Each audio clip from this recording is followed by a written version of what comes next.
I got pulled into my senior master sergeant's office and he goes, "Get in here, Thompson." He goes, "So what are you doing here? Why are you in the Air Force?" I was like, "Well, I love wearing the uniform. I love, fixing airplanes, serving my country." And he goes, "Well, I'm going to tell you something.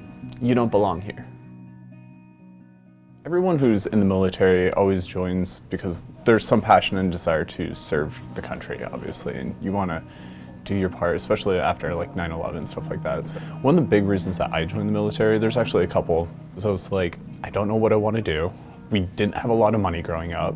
I didn't know how I was going to pay for college. The second reason was because of education. The education benefits are phenomenal. The third reason was to get the hell out of South Dakota.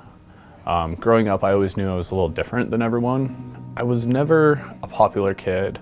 I was active. I was in theater, music, choir.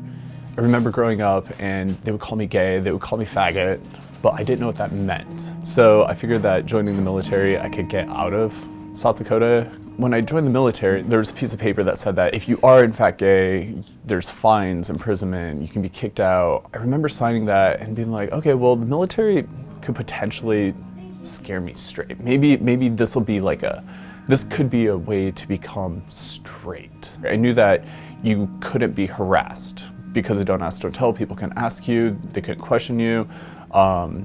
You didn't have to tell anyone, you didn't have to disclose anything. So I knew that I didn't have to say anything. I definitely knew I was different because clearly I'm marching, I'm doing everything that everyone wants me to do. I'm saying all the right things, but something about me says gay.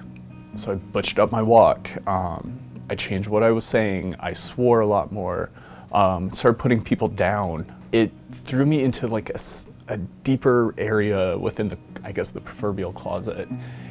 I started out as a mechanic, so I did communication navigation systems on C-17s at Travis Air Force Base. It was great. It was a really cool job. Like, something's broken, you fix it, and now your airplane's flying. So I really enjoyed that. For the most part, I kept my personal life private, and then when I was at work, it's work. Let's talk about this part, these parts of airplanes, this, that, and the other. And when shop talk got brought up, I would go ahead and deflect and be like, hey, let's talk about something else. I started hanging out with one of my good friends, who's now a really good friend, and we were talking about Don't Ask, Don't Tell, or something about that. And I got on the soapbox, and I was just like pissed off and angry, and he goes, wow, you seem really passionate about this. It's like, yeah, well, I'm bisexual. And he goes, oh, that's cool, I'm gay. So we go and talk to this woman who's in my squadron. We go out to the city after work one night. We're at this pride event. We walk around Castro and there's like this electricity in the air. Everyone's supercharged, everyone's so friendly. And all of a sudden more people come, and suddenly this park with 50 people and it turns into a sea. Just this giant sea of diversity. I mean, everyone from different walks of life. It was truly a rainbow. We're having a good time and we're laughing, and she turns to me and she goes, so are you still bi? And I looked at her and I go, no, I'm gay. I'm as gay as they come now. I remember leaving that event that Sunday night and going back to base. And it was like everything went from this beautiful colored event where there's rainbows and everything to this dull gray, black and white. And it was like, oh, time to re-enter the closet. I got pulled into my senior master sergeant's office. He goes, well, I'm going to tell you something. You don't belong here. You're smart. You're an intelligent individual. You're the youngest person running a shop of, I think I had 15 people underneath me. You're doing stuff that people 10 years your elder should be doing. And you're on it. You don't belong here. You need to go back to the States. You need to go do something different. So I went ahead and got out of active duty, and when I maxed out at my community college, and I said, well, I'm gonna go to UCLA. It's time for me to get out, challenge myself, and go do something and be uncomfortable again. I started here as a Gen Bio major. Pre-med, I was gung-ho, I want to be a doctor, that's what I want to do in life. They allowed us 2 science classes. They're like, you have to take 1 humanities. And then I discovered that there's an LGBT class. I was like, wait, is there an LGBT studies minor? Now I'm like, I want to learn about like this queer history. That's what I want to focus on.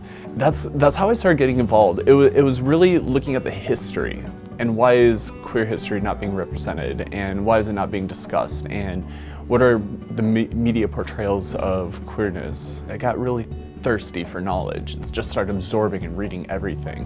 While I was in this HIV/AIDS class, Raja was teaching it, and they're the head person at the LGBT center on campus.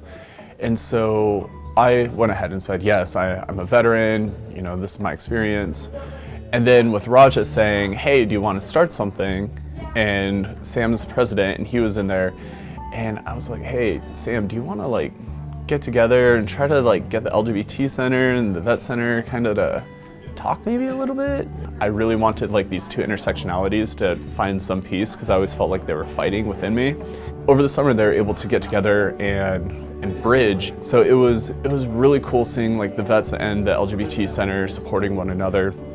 I think that for me, the military did a lot of good. It got me to educate myself and learn what it means to be me.